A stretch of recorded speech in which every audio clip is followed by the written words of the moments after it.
This is Japan, described entirely in data.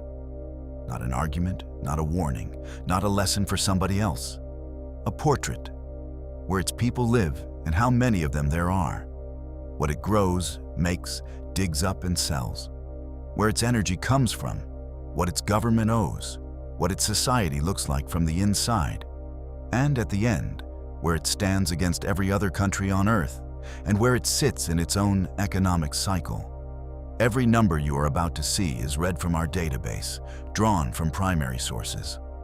Let us begin with the ground itself. Japan is an archipelago of islands off the eastern edge of Asia. And the first thing to understand about it is how little of it people can actually use. 68% of Japan's land area is forest. It is one of the most heavily wooded countries in the developed world. The mountains that make it beautiful also mean that 123 million people are pressed into the narrow coastal plains between them. That population is the central fact of modern Japan. In 1870, when the country began keeping modern statistics, 34 million people lived there. It grew almost without pause for 140 years, peaking at 128 million in 2010.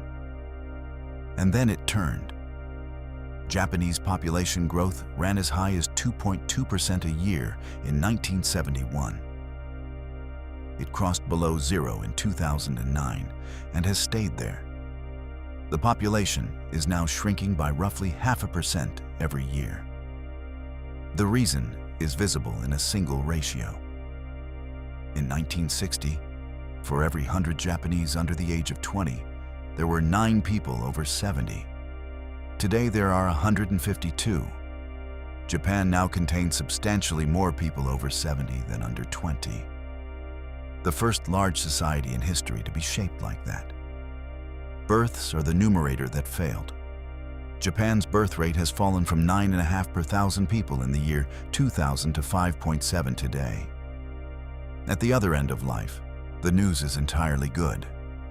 Japanese life expectancy has risen from 68 years in 1960 to 84 today, among the very highest recorded anywhere. There is one quiet countercurrent, and it is larger than most people realize. Net migration into Japan, a country famous for closing itself, has risen roughly 6-fold this century, from about 23,000 people a year in 2000 to 140,000 now. That is the country, now the economy, and how it was built. For most of the 20th century, Japan did something no non-Western nation had managed. It got rich. Real output per Japanese person multiplied many times over within a single working lifetime, turning a country bombed flat in 1945 into the world's second largest economy. The fuel was savings. Japanese households put aside 22% of their disposable income at the peak in 1974, an extraordinary rate. And in a closed financial system, that money had only one place to go. That household thrift is now gone. The rate today is essentially zero. But Japan as a whole still saves 31% of its output. The savings simply moved from households to companies and the state. It went through the banks into companies. Credit to Japanese corporations rose from about 91% of the economy in the mid-1960s to 145% by 1993, making Japanese industry among the most heavily leveraged on Earth. What that capital built changed shape over time. In 1970, manufacturing alone was 34% of Japanese output, and agriculture was 5%. Today, manufacturing is 20%, agriculture is under 1%, and the broad service economy has swollen from 23% to 45%. The workforce followed. In 1991, a third of Japanese workers were in industry and 7% were in agriculture. Today, industry employs 23%, agriculture under 3%, and services account for very nearly 3/4 of all Japanese jobs. And Japan sold the output to the world. exports have roughly doubled as a share of the economy, from 10% in 1970 to 22% today, the highest on record. Then came the part everybody knows. The Nikkei 225 closed 1989 at 38,916, having climbed from under 23 points in 1914. It would not see that level again for 34 years, finally reclaiming it in February 2024. It now trades in the 60,000s. Land did the same thing. Japanese house prices peaked in 1991 and then fell, without interruption, for 18 years, down 48% by 2009. They have recovered since, but remain roughly a fifth below the 1991 high. The human cost is easiest to read in the unemployment rate. Japan began the 1980s with unemployment around 2%, effectively full employment. It climbed through the 90s to peak at 5.8% in April 2003. Today, it is back to 2.5%. Low by any international standard, and one of the reasons the lost decades were survivable at all. Prices went the other way. Japan spent the better part of 2 decades in and around deflation, bottoming at minus 2.6% in 2009. The condition every other central bank spent the following decade trying to avoid. Companies responded by paying down debt rather than borrowing.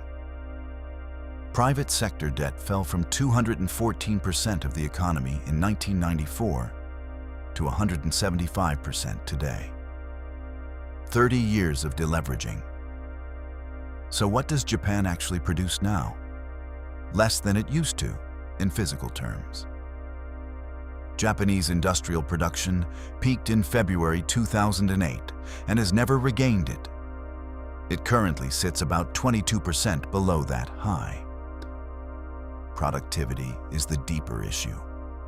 Output per Japanese worker has risen from about $70,000 in 1991 to $88,000 today. That is a 25% gain spread over 34 years, respectable in level, very slow in growth. Investment has drifted down with it. Total Japanese capital expenditure has fallen from 32% of the economy in 1994 to 28% today, though its composition has modernized. Information and communications equipment has gone from under 4% of all investment to over 6%. And intangible assets, software, data, intellectual property, now account for almost a third of everything Japan invests in. One thing has grown steadily throughout. The number of companies listed on Japanese exchanges has risen from under 1,400 in 1975 to nearly 4,000 today. Through the bubble, the bust, and the lost decades, Japan's public market kept getting broader, the opposite of the shrinking listed universe seen across much of the West. Now, Japan and the rest of the world. The trade surplus that defined Japan in the 1980s is gone. Japan's goods and services balance peaked around 2% of the economy in 1998, swung to a 4% deficit in 2022 when energy prices spiked, and today sits at roughly 0. The reason is structural. Japan exports manufactured goods, some $594 billion of them last year. But it must import almost all of its energy, $148 billion of fuel, plus $74 billion of food. Japan is a workshop built on an island with almost nothing underneath it. And yet the current account remains firmly in surplus, nearly $200 billion, close to 5% of the economy. Japan no longer earns that from trade. It earns it from what it owns, because over decades of surpluses, Japan bought the world. Japanese net direct investment abroad now stands at over $2 trillion. Japan is one of the largest creditor nations on the planet, and the income on those foreign assets is what now pays its way. Which brings us to the constraint underneath everything: energy. Japan's primary energy supply tells the story of 6 decades of substitution. Oil provided over 3,000 terawatt-hours in 1973. Today, it provides under 1,800. Gas has gone from 50 terawatt-hours to over 900. Coal has nearly doubled. And solar, which did not exist in Japan in the 70s, now supplies more energy than either hydro or nuclear. Then, in March 2011, an earthquake and tsunami struck the Fukushima Daiichi plant. What followed is often misdescribed, so it is worth being precise. Japan did not demolish its reactors. It idled them. The fleet shrank slowly. 54 reactors in 2010, 50 by 2012, 43 by 2016, and 33 today. A reduction of nearly 40% spread across 15 years. What collapsed immediately was not the fleet, but its output. Nuclear supplied a quarter of Japanese electricity in 2010. 2 years later, it supplied 1.5%. In 2014, it supplied nothing at all, an entire national power source, idle for a year. It has since recovered to just 9%, against a peak of nearly 31% in 1998. Someone had to make up the difference, and it was fossil fuels. 83% of Japan's primary energy today comes from fossil fuels, a higher share than in 1998, when it reached its low of 80%. On this measure, Japan has gone backwards for a quarter of a century. What has genuinely improved is efficiency. Japanese energy intensity, the energy required per unit of output, has fallen by roughly 3/4 since 1973. Japan produces vastly more with each unit of energy than it once did, which is why emissions have fallen almost 27% from their 2013 peak, despite the nuclear shutdown. Now money. The Bank of Japan held its policy rate as high as 9% in the 1970s. It cut through the 90s, reached 0, and then went below it, bottoming at -0.08% in 2016. It is now back near 1%, the first genuine tightening cycle in a generation. To hold rates down for that long, the central bank had to buy. Bank of Japan assets rose from 14% of the economy in 1998 to a peak of 131% in May 2021. No major central bank has ever owned so much relative to the economy it serves. It is now shrinking at 96%. Bond yields tell the same story from the other side. The 10-year Japanese government bond yielded nearly 15% at its 1961 high. In July 2016, it yielded -0.3%.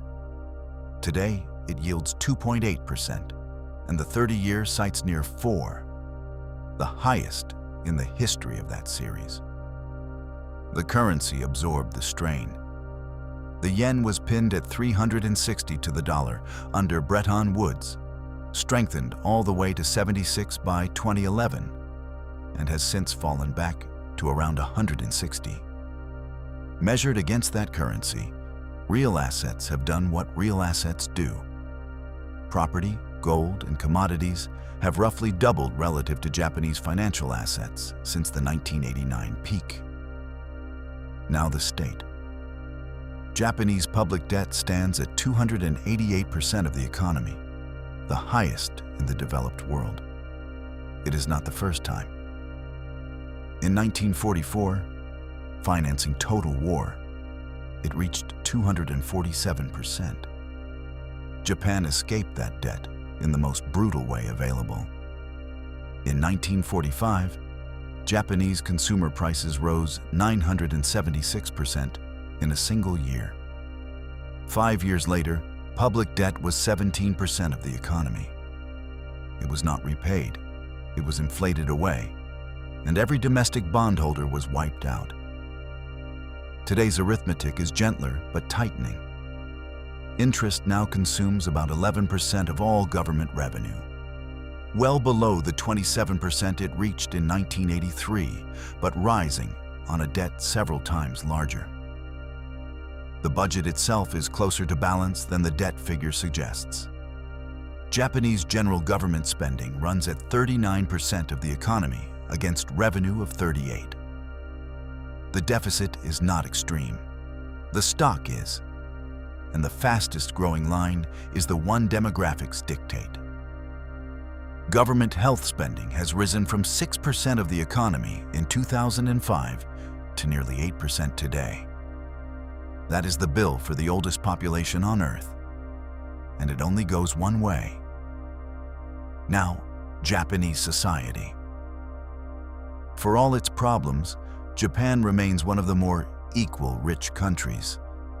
The top 10% of Japanese earners take just over 43% of national income, and the bottom half take 18%. The comparison that really separates them is at the very top. The top 1% take under 13% of income in Japan, against nearly 21% in the United States. Absolute poverty is close to eradicated. Under 2% of Japanese live below the $6.85 a day threshold. Education is near universal and long. The average Japanese adult has completed almost 13 years of schooling, and a child starting today can expect 15 and a half. Japan also remains a serious research nation. It spends 3.4% of its economy on research and development, among the highest ratios anywhere, and supports over 5,500 researchers per million people. But here is the number that should trouble Tokyo. Japanese scientific and technical journal articles numbered about 89,000 in 1996. 27 years later, they numbered 96,000, a gain of 9% across an entire generation. Over the very same years, China went from 34,000 to 933,000. China now publishes almost 10 times as much science as Japan, from a starting point well below it. So how does all of this add up, measured against every other country? Our power index scores each nation on the structural determinants of national power. Output, trade, military, reserve currency, reserves, population, resources, education, innovation, competitiveness, and governance. Japan scored 66 in 1996. Today it scores 57, a slow, steady, 3-decade decline. In rank, Japan has fallen from second in the world to fourth. It was not overtaken because it deteriorated. It was overtaken because others grew faster. The composition is the interesting part. Japanese governance scores 91 out of 100, innovation 84, competitiveness 71. Those are elite figures. What fell was scale, economic output from 75 down to 58. And on resources, Japan scores 32. On reserve currency status, just 10. This is a country of very high quality and very little raw material. Finally, where Japan stands in its own cycle, today. Our economic cycle gauge measures a country against its own history, where 50 is normal. Japan reads 41, below par, but nowhere near the collapse readings of 16 in 1998 or 10 in 2009. Split the debt cycle into its two horizons, and the position is unusually clear. The short and medium-term credit cycle reads 27. Private borrowing is subdued. The long-term debt cycle reads 86. The accumulated stock is near the top of its range. A great deal of debt and very little new credit being created against it. And debasement, how quickly the currency loses ground to real things. Over 1 year, Japan reads 80. Over 10 years, 92. Measured across the entire history of the data, 100 out of 100. That is Japan. 123 million people on a mountainous, forested, resource-poor archipelago who built the second largest economy on Earth. Lost a third of a century to a debt bust, aged faster than any society before them, and still hold some of the finest institutions, technology, and foreign assets in the world, carrying the heaviest public debt of any developed nation, in a currency that has been falling for 15 years. Every series in this film is on our site. Go and look at them yourself at gameoffranks.com.